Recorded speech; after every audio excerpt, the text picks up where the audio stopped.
BTB listeners, thank you so much for checking out today's episode. Listen, if this episode inspires you, do me a favor, take 5 seconds to shoot me a like and subscribe to the podcast.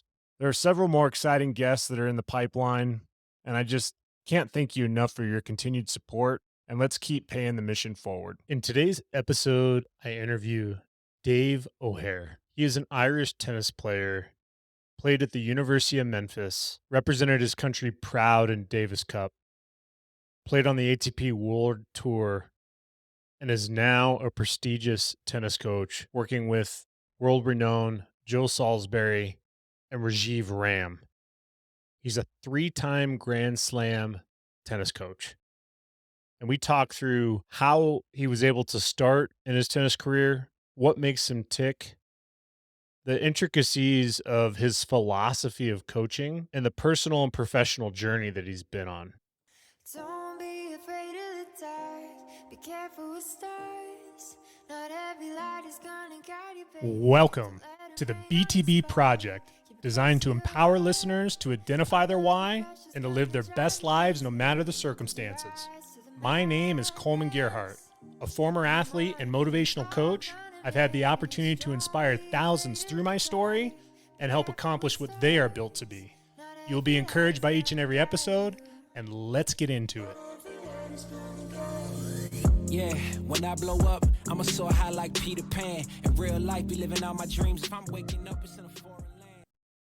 I come proud today on the BTB Project with an Irish flag.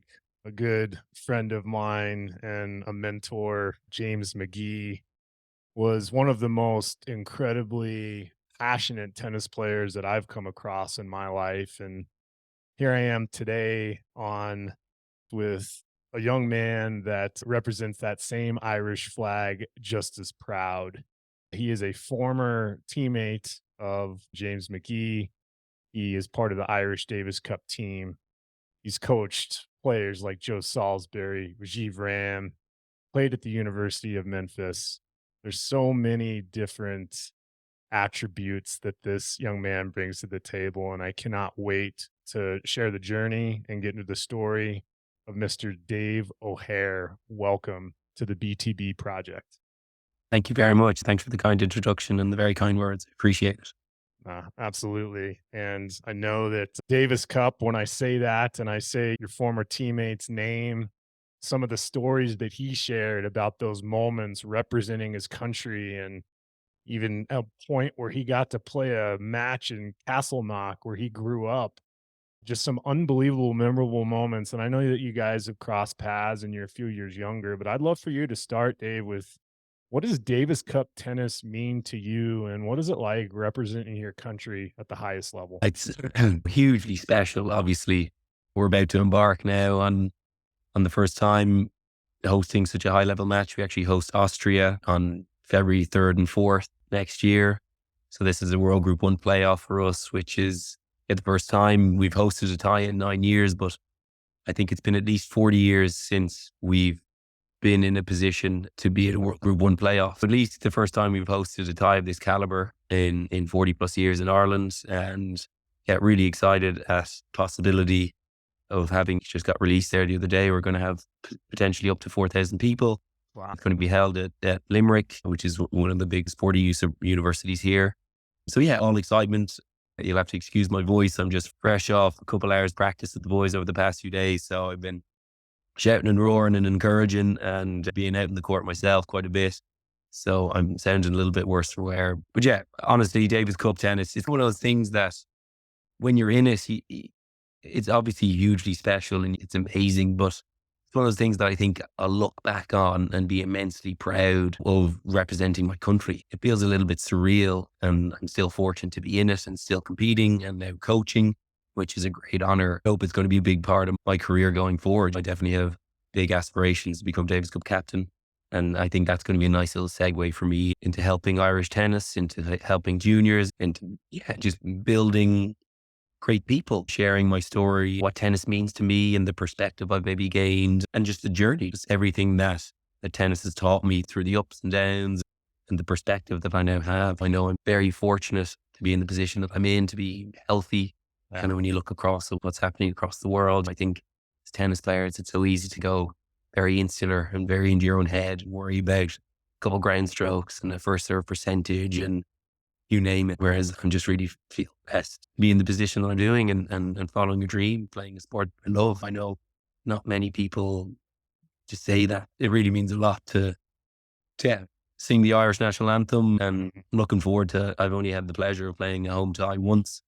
So that was over 9 years ago, last time we hosted. So to get that opportunity again and to showcase all that I've learned, albeit that I'm not actively playing, and to have a coaching role for the tie ahead is meant to be pride. I know my family are so proud of all that I achieved. And it's like when you see that and how proud even just your mum and dad are, it's quite touching actually. It's really special to get acknowledged. And I suppose you just crack on with all the hard hours and yeah, it's all coming to fruition to play against world-class opponents in Austria, potential playing against Dominic Thiem and many other top players. To do that on home soil is going to be a real special occasion for the Irish guys. Yeah, it's beautifully said. And I love what you say about family, country, what this all means to you.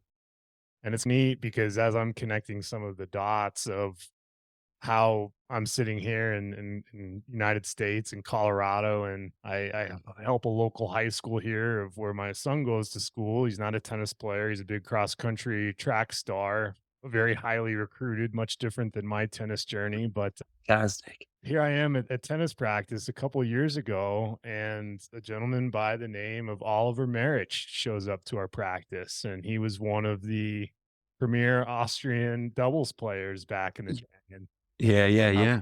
has some ties to a family here in Colorado that he comes out and visits, and was able to help out our high school team, and just understanding his path and knowing some of the path that you've had as a coach, helping some of these premier double specialists. And then just a second ago when we were chatting before we hopped on, Dave McPherson, being able to talk with him about his journey with the Bryan brothers, and then how much Davis Cup means to a guy like Bob Bryan, who's now the Davis Cup captain. There's so many different pieces to this, to where Davis Cup to me, and please don't apologize for not having much of a voice, because man, when I'm watching these ties and watching the crowd, watching the emotion that goes into this, it is a tennis environment that is virtually impossible to replicate.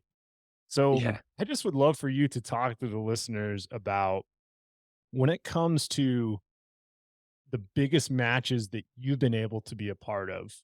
And it's a unique situation because you've done it as a player and now you're doing it more as a coach. What Yeah. makes you more nervous when you're out there trying to hit a forehand with 4,000 people screaming, or you sitting watching one of your players hit a forehand and you're screaming? It's always tougher on the side of the court. It is so tough. I guess that's my day to day with Joe and Rajiv. You take in sudden death juices, you take match tie breaks. It's always easier, I feel, playing. The guys always look cool as a cucumber. And that's like one of my big things. I always want to try and symbolize calmness and clarity and confidence and reassure the guys if there's any sort of tension in the match. They look over, they don't see any anxiety in me. And so I'm always very cognizant of being quite, yeah, still and calm and just, yeah, try and exude confidence in them and reassure them and congratulate them and support them in any way that I can. I'm always one to be first off my feet. And I have to say, it was really college tennis that ignited this passion for me. And that's maybe what makes Davis Cup so special. However, that said, it's a shame that it's only 2-3 matches we play a year. I think my level and my aspirations within tennis really ramped up as soon as I got to the team environment over at the University of Memphis.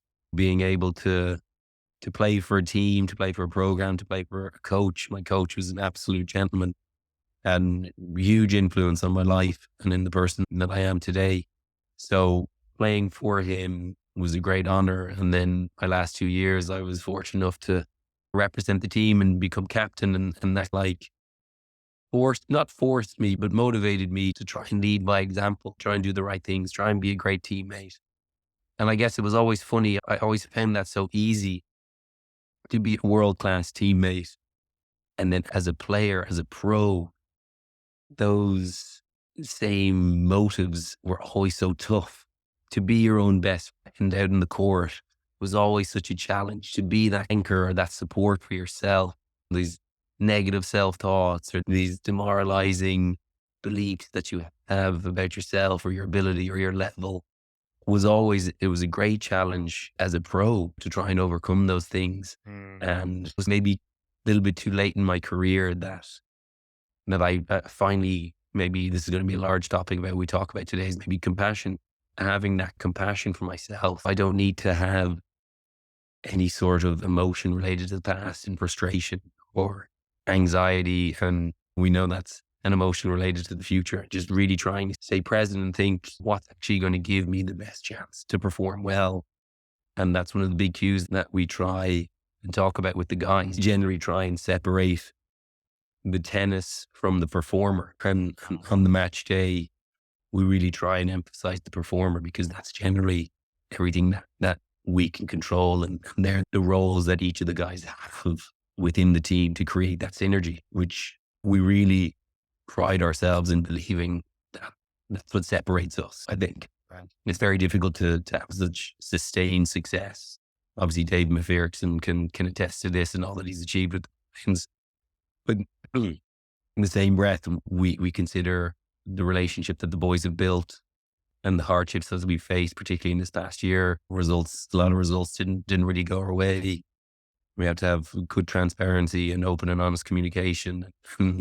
It's not always the next match that's going to be the good one, but double downing on the relationship and committing to one another. And I think this year is a real testament and showcase to that partnership and strength in the manner in which we finished that year, winning a third consecutive US Open, going undefeated again at the World Tour Finals, which 2 years running is an amazing achievement. And to see those guys and for us as a wider team to have these accolades, to consider myself a multiple time Grand Slamming winning coach, it's surreal. It's something that I never thought and I never thought an adjective I could add to David O'Hare, multiple Grand Slam winning coach. So it really, these moments that they're fleeting, they're so special, and yeah, they make you hungry for more. I love it. The compassion piece that you talk about, everything that you've shared to this point, it resonates through you. It's part of what makes you tick. And I'm just curious of where that came from because everything that I've learned from James and Ireland and what family meant to him growing up, there was a lot of support in tennis, whether it's singles or doubles or being a part of team. There's so many other people that are involved to make things happen. And I just would Absolutely. love to hear from your point of view, Dave, when it comes to your upbringing, what makes you tick, your why. How did this whole game of tennis come about for you? And how did I you guess start that's developing some of the characteristic traits that you use today as a coach? a great question. I think there's obviously so many factors to consider, but I'm the youngest of four. I grew up with two older brothers and my sister's the eldest. So I had perfect. Mum would have taken me out. I would have been dragging the racket behind me. And while my siblings were getting lessons, mum would have been out there feeding balls. So mum would have played her whole life, grown up and had a few lessons and really enjoyed the game. So that was the very early start. And it quickly, I guess, showcased a little bit of talent. But I often do think that my career is a great sign of resilience or persistence because it's not glamorous. I stumbled over all the obstacles and just managed to find a way to be where I am today. And I think as a junior, I was never the best junior. I always just enjoyed competing. I was maybe naturally not the most competitive guy. I love just being out there, having a good time. I'm quite docile and quite tame. And there was something in me though, when I was playing football that sometimes it was like disappointing that it wasn't me. I could have played a great game and could have let in two bad goals. And there was something about just having the onus and winning and losing for by myself. Sampras and Guga Curtin and Federer are all big role models of a one-handed backhand. So just trying to play that way and emulate those guys was always fun. The winning was secondary to me. That's where my time at Memphis then became like winning for someone else or being a part of a double team or a college team or a Davis Cup team. That's really what pushed my boundaries Mm. to become the best version of myself, the best player and the best leader. My career wasn't fortunate enough. Huge support from mum and dad and from the family. Tennis in Ireland is obviously it's a little bit down the totem pole. It's not well funded. It's not well supported. Yeah. We do the best that we can, what we have, and we're superior in many ways to a lot of other countries, but with no real top players ever coming from Ireland. It's definitely a road less traveled. I could quickly draw a great comparison between Joe Salisbury and I's career. We were teammates at Memphis together, roommates our freshman year, played all 4 years together, Awesome. and turned professional together. And you look at Joe, and there was no difference. No one knew then that he was going to be world number one, multiple Grand Slam champ, and just the support that he had from the LTA and even from his peers enabled him to believe, dared him to dream that he could be that one day.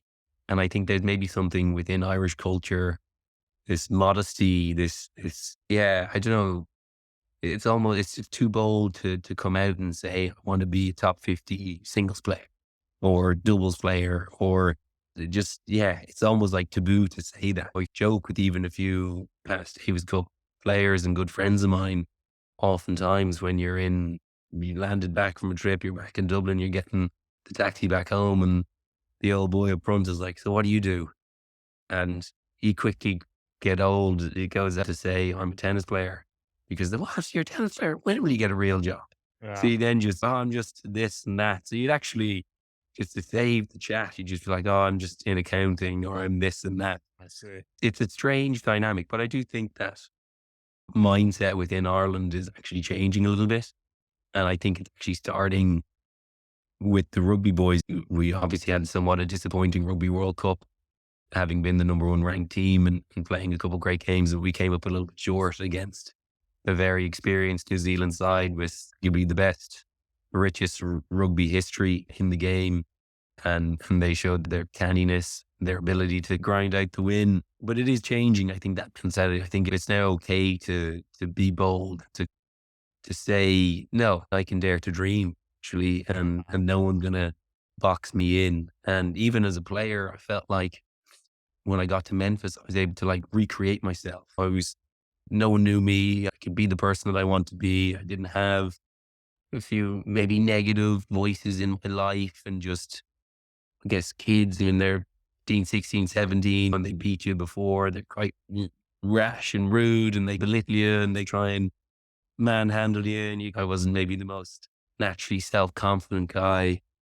And here I was getting clean slate at Memphis. No one knew the bad losses. No one knew the bad matches.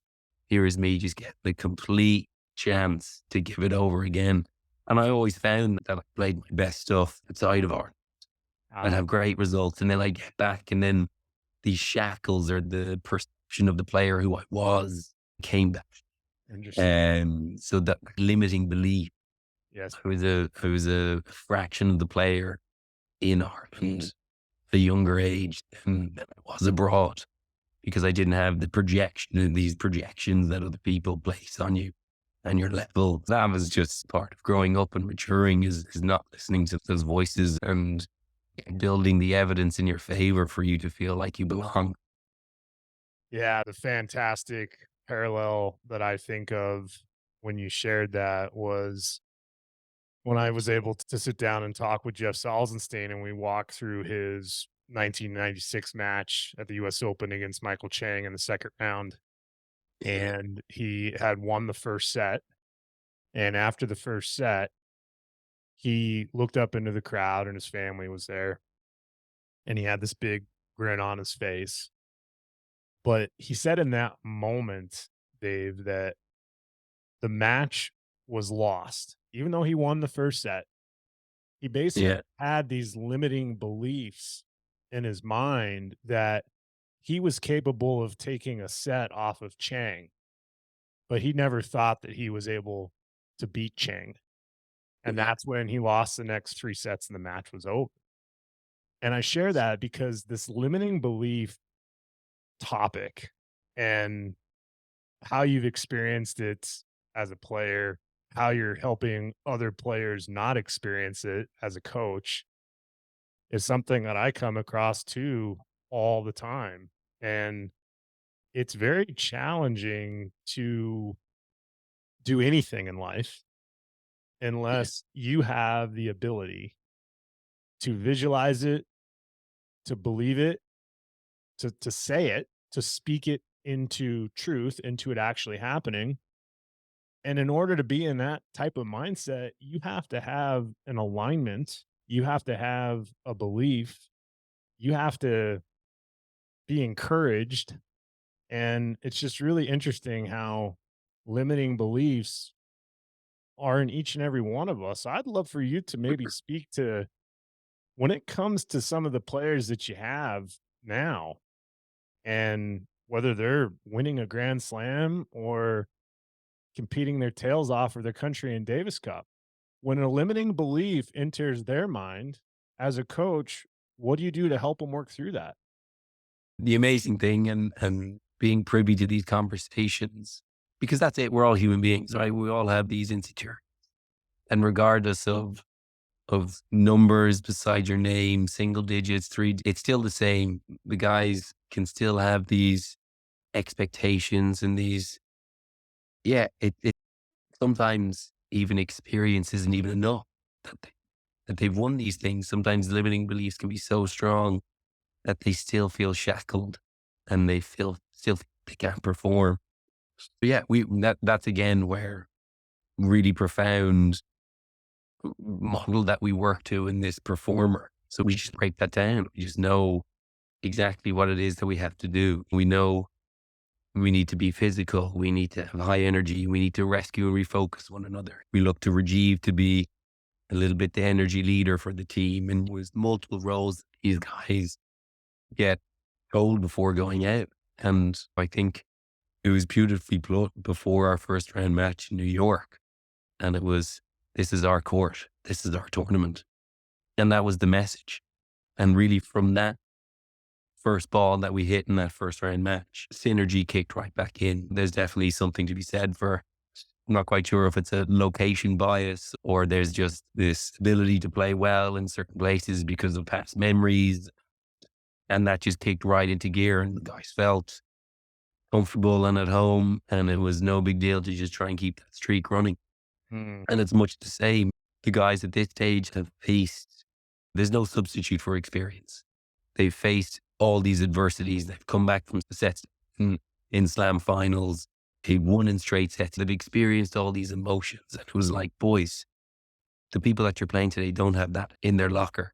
Mm. That's ours. We have to cling to that. That's our advantage. Let's use it today. And that was the message from our home that you've been here before. You've conquered those emotions. And today's going to be your day again. Fill them with that belief for themselves that they can go there and do that. Ah, And it that's pumps me up, generally man. I love it. well, To yeah. have you come over here into my corner, man, and as I'm working my 9 to 5, just like, "Come on, Kollman, you You got can this, do this. man. I told you I Believe." was a good teammate. I think what I love about what you just said is you said "we." At the US Open, you weren't playing, but you're part of a group of guys Absolutely. that you're leading, Yeah. and you guys are all in it together. And when I'm coaching and my players are out there, we're all in this together. And I think it's really cool how you frame that. And then secondly, it goes back to how simple it is to instill belief. We can complicate this game, we can complicate life, we can create a lot of noise in our heads.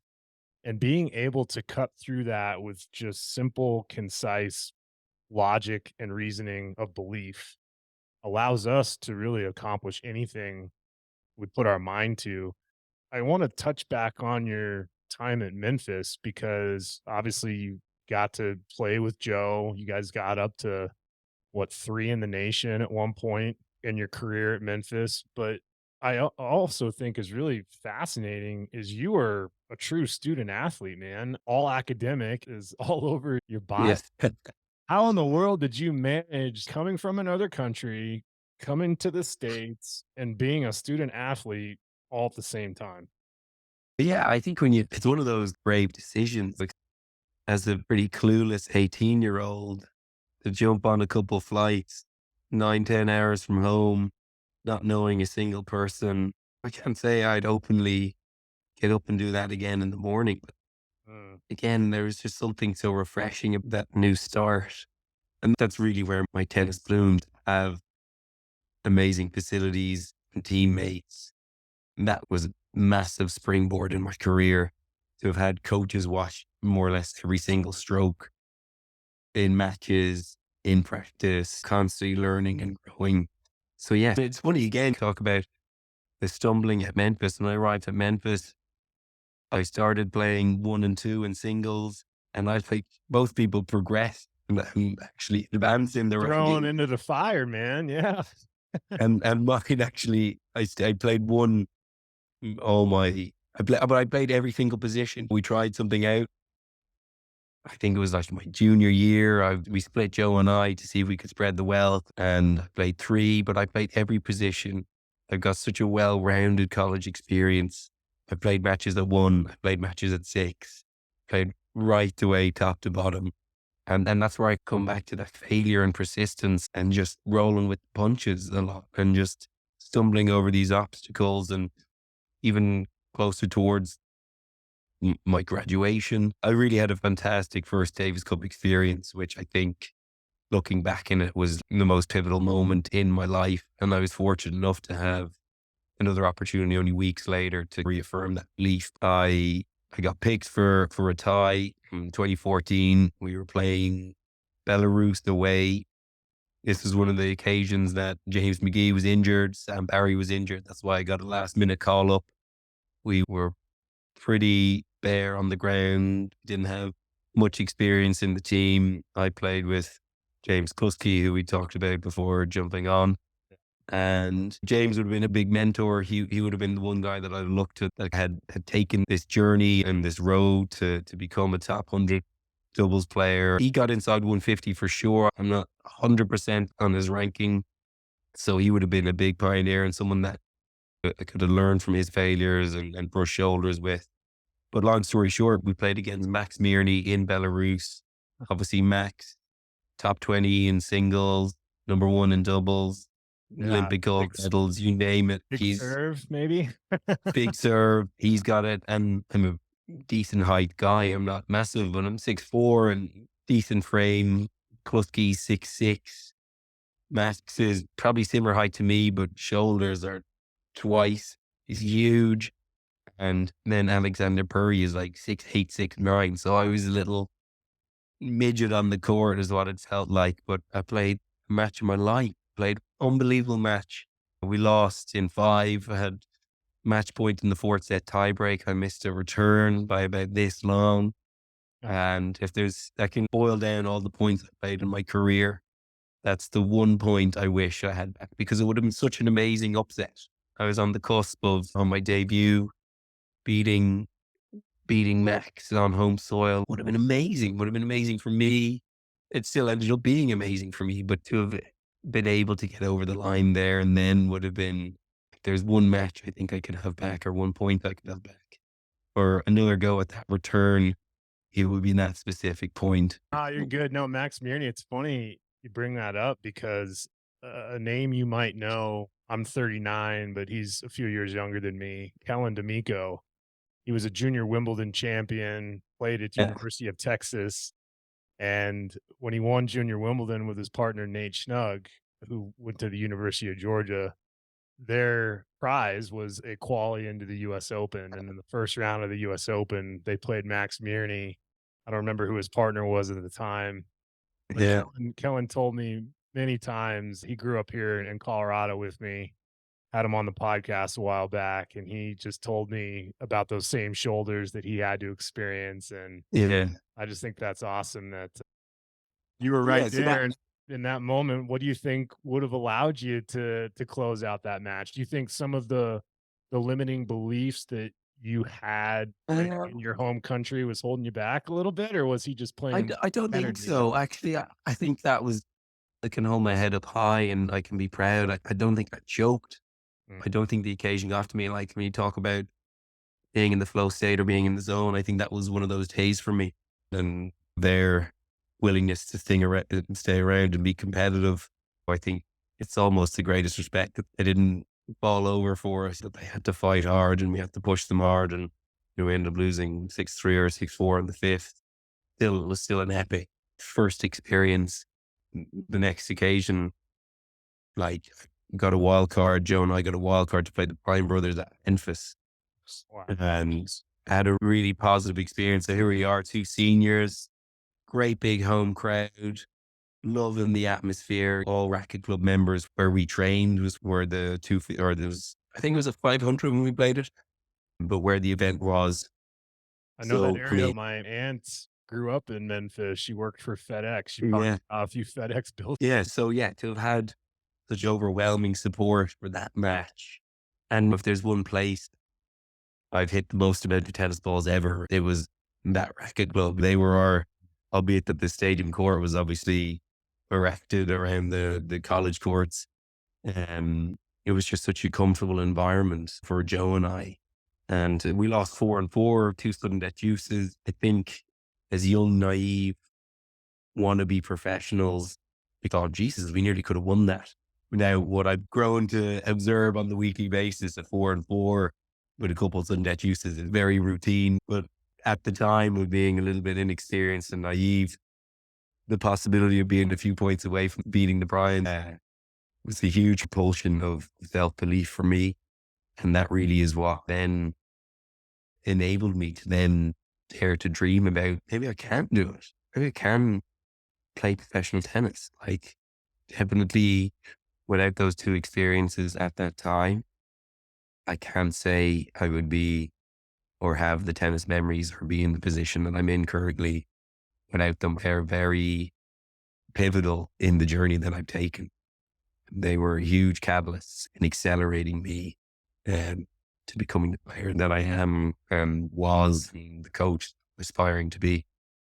Yeah, and when it comes to being a inspirational coach and just hearing your experiences and what has allowed you to be who you are today, what makes a good coach? Because I have people tell me all the time about most of the time how I'm a good coach. And Yeah. I didn't inherit that ability. I experienced my experiences as a player. I trained from other coaches, mentors, sports psychologists. I've tried to immerse myself in as much information as I can. I'm always a listen first, speak second mentality when I'm working with someone because I want to understand them. That's like the built to Yeah. be open ended question is a question that allows me to hear how I can help them. So, as I talk through that, when it comes to you, Dave, I just would love to hear, in your opinion, what makes a great coach? It's such a loaded question. It's so multifaceted. And I think great coaches unlock players and potential in multiple different ways for everyone, right? It's getting beneath the surface. What motivates them? What drives them? How can you see it through their eye? I think for me, with the great relationships, I've been very fortunate to have really good relationships with everyone that I've worked for and all the players that I've coached. And I think for me, I just really genuinely care, just really genuinely want to help, to serve, to be of use, to add value. In the beginning of my career, I was maybe too keen. I was maybe offloading too much information to try and to earn my keep, to try and earn my status, to hold my value. And to your point, I think picking your moment to listen first, to bite your tongue at times, to let them fail a little bit, and then come in and bolster them and reassure them. I think that's what great coaches do. I think great coaches pick the moment where the message will be most pivotal and powerful. And I've been very fortunate to have a great mentor in Louis Kaye, who exudes just that, who has absolute belief in his system, in his method, in himself. And there's no doubt insecurities that I had as a player, I still exhibited them as a coach. For the longest time, it was hard for me to effectively, I quite like to say that when I was the team coach of Joan Rajiv, where you're coaching three, you're coaching each of the boys individually and then the team. And my natural communication style definitely suited the relationship and the experiences I've had with Joe, and just how I'm quite a cooperative coach with Joe. Was a little bit against my nature to be a bit more command coach for Rajiv. I would default to his amazing CV, and I'd add an intonation at the end of every word. But I'm not sure. What do you think? And then that Sure. just wasn't the best. It took a while to try and the pair of us, and I'm still not quite there with that. I find it very hard when I'm on the court with both of them to flick the switch and be cooperative coach to Joe, flip the switch, be command with Rajiv, and just, I think excellent coaches probably navigate that and transfer between those modes. And I'm far from the finished product, far from the coach that I want to be, the communicator that I want to be. And I think I just have this maybe natural curiosity, and I guess I'm really driven to try to be the best I could be. Why not? Why not go for it? Why not try and learn loads? Why not try and give back and share all the mistakes I made as a player, and really actually emphasize what's important and what the guys do exceptionally well on a daily basis that makes them a great tennis player. Because it's not just foreign. If anything, that stuff is secondary to actually really what enabled them to perform.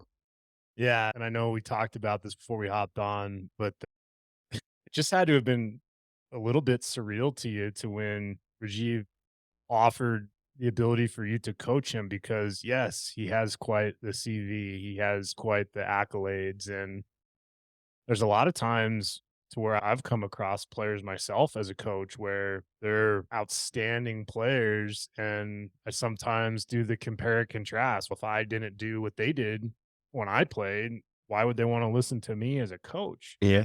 And I think it brings up a good parallel that I want to pick your brain on is not all great players are great coaches. And I just Yeah. hear from you on how you've been able to bridge this gap of maybe that's I don't know if you see it as much on the tour where you see a lot of good guys like Boris Becker, he's getting back into it. You see a lot of guys out there that were great players that are now coaches. What has been the right balance for you and how have you been able to maximize that as a coach today? Yeah. I think it's really helped me to believe that at the end of the day, they are just human beings, and we've all just felt the same emotions. How I feel serving out for a David Cup tie is probably the pinnacle or the most nervous moment I'm going to face. It's probably exactly how they feel when they're serving out for their third consecutive US Open title or whatever match. And I think the perspective I've gained from maybe stepping and relinquishing that professional identity.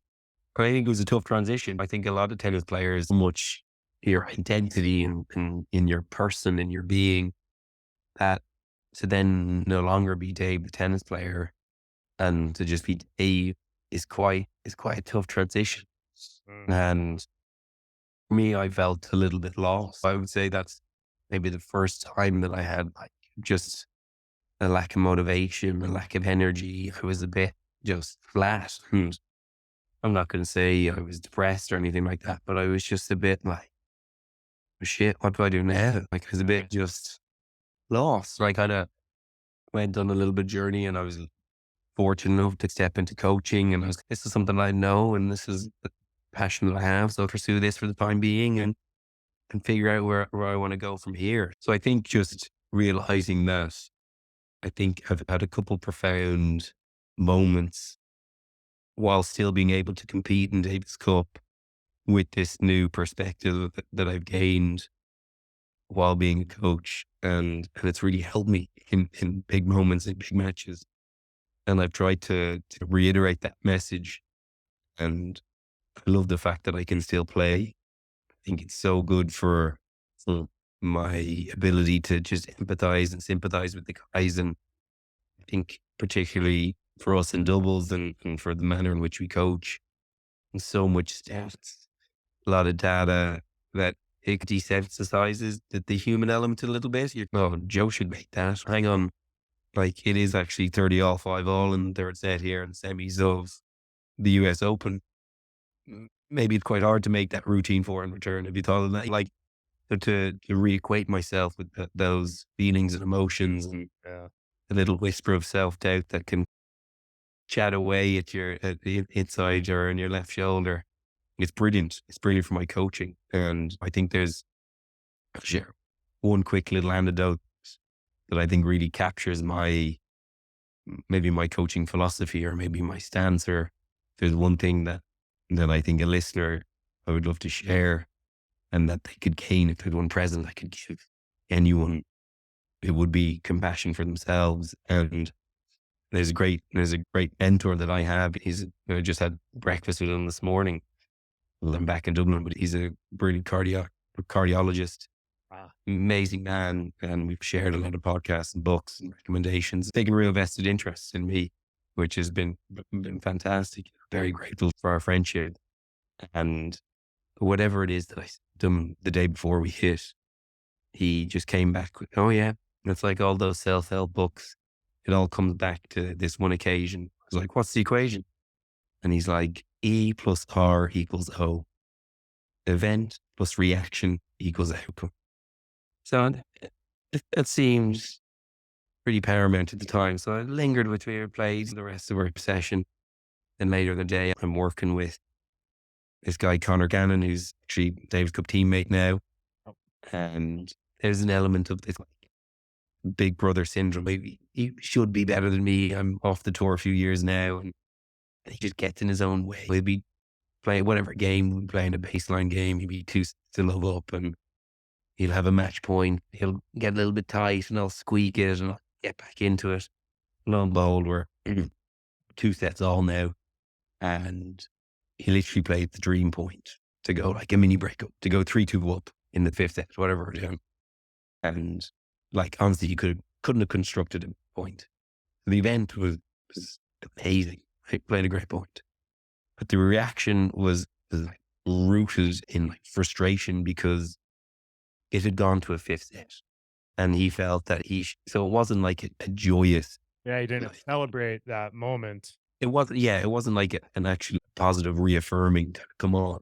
Right. It was more tone of, come on, what's going on here? Like, how am I still playing in the 5th set? I can't move down the other end, and here we are. So sure enough, how do the next few points look for poor old Conor Gannon? Horrendous. And it just was one of those light bulb moments for me.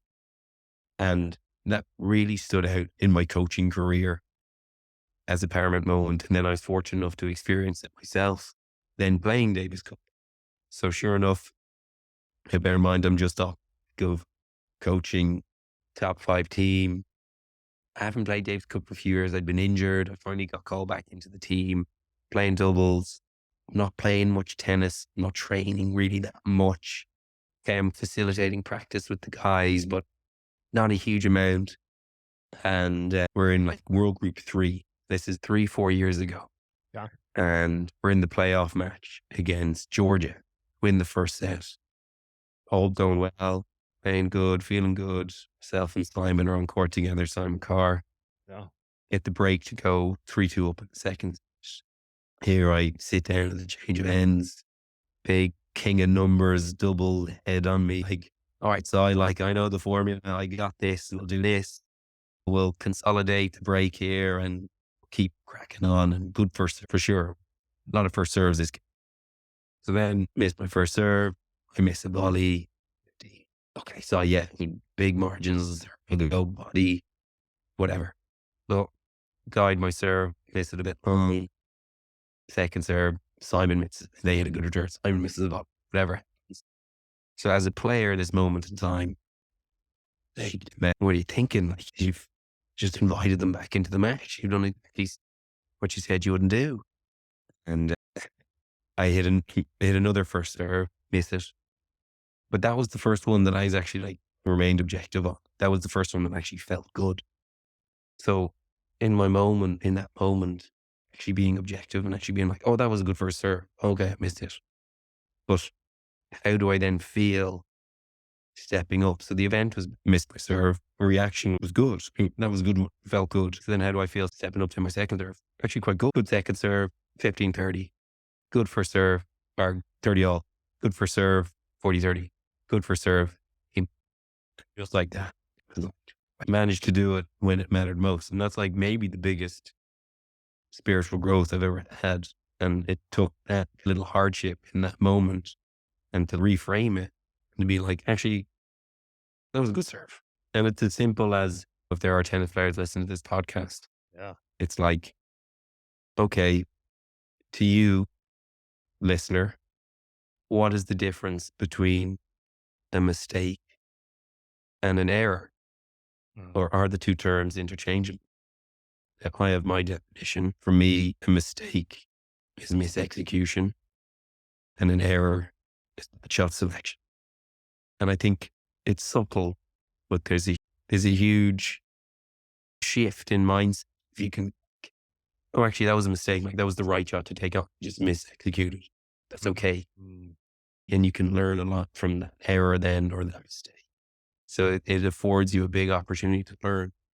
So you can learn time and time again by categorizing these moments on the tennis court. Yeah. And I think that maybe a quick fire way to enhance, accelerate your learning. What I'm often saying is your mindset is either you're losing or you're learning. And if Yeah. you're learning, both take energy, but how you channel the energy, how you're framing the energy, that equation that you shared, what a powerful, holistic way to look at best way of channeling energy to produce the outcome that you want to produce. And it makes me reflect because I see this unbelievable resume you have. I know that you talked about your player and his resume and how intimidating it was for you as a coach, but I'm just curious. I know you said being an Irish tennis player is tough, maybe sharing those stories to people around town who ask what you do for a living, but what if you had to go back and take up this opportunity that you might have had back in the day and actually run with it? And that is going to play soccer for Manchester United. How would have that worked out for you, man? I do. I hope that when I die and I get to heaven or whatever, I get to see maybe there's like film of like potential different paths that I could have taken. Because I would love to have seen what it would have been like. Funny because at the time when we got trials of United, I was actually playing in goals. And but it just wasn't enough activity for me. It Ah, wasn't enough excitement and engagement. Looking back, I think I made a brilliant goalkeeper. Maybe I should have. no, that's awesome. There's just so many cool nuggets about your journey with that. And then knowing that you got to hit some balls with the great Justine Henin Hardin. I Yeah. so disappointed that she didn't play a little bit longer, but I'm curious, what was it like for you to be on the receiving end of that one-handed backhand? Yeah, it was brilliant. That was a big highlight of my junior career. I think I did that just after a bad wrist injury, and I had this pent up energy and passion to try and go out and experience the tour and see what it was like. So when I finally finished equivalent or SATs or leaving cert, I took a year out, went and based myself at Justine Henin and played a few futures, and that was a stepping stone to get the college offers that I got. But brilliant to talk about the setup. Yeah, it's brilliant to be in her presence. Good coach, fantastic. Actually blanking on his name right now. Oh, he's an Argentinian guy, Carlos. He was absolutely brilliant. Yeah, and he Carlos just had a great Rodriguez. bunch of. Carlos So yeah, Rodriguez, that's man, yeah. yeah. So there was I had a good Irish friend that was training at the academy, a guy called John Morrissey, who actually went on to play at Stanford then. Yeah. Yeah. So he was the reason why I chose Belgium and Limlet to get base myself out of for 4 or 5 great months to really lean into being a professional player before going to college. And it was a great decision, actually. And I think I was one of the last few that was able to do it. I think you're not able to take a year out between completing your SATs before enrolling in college. So I definitely benefited from that year out and maturing. And it really set me up, to be an adult in Memphis. Yeah, and that leads me to one last question, Dave. The success that you've had as a coach is unprecedented, and obviously what you're doing, representing your country, what you've done as a player, your journey, incredibly inspirational. But when it's all said and done, here you are getting later into your 30s, and you have an opportunity to go back. And let's say you get to go back to that 16, 17-year-old Dave O'Hare that's coming up in the ranks and trying to navigate this Irish tennis scene and accomplish your Yeah. goals. I just would love for you to share with the listeners if you had a chance to go back to that 16, 17-year-old self, what advice would you give them knowing what you know now? I'd totally say just run your own race. I think I was all too quick to compare where I was, who I was. And I think it's so important, as they say, comparison is the thief of joy. And it certainly did. It steal a lot of joy from me. And from my humble tennis beginnings to make it to a career high ranking of 117 and not have been content with that at that time was a big failing on my part. Far too concerned of the 116 or so guys that were ahead of me. And instead of just really taking the time to be grateful for the journey that I've been on to date. And I think, yeah, I would go back and tell like, trust the process, believe in yourself, and try and have some compassion for yourself. And I think that would suit him really well as he would go forward in his career.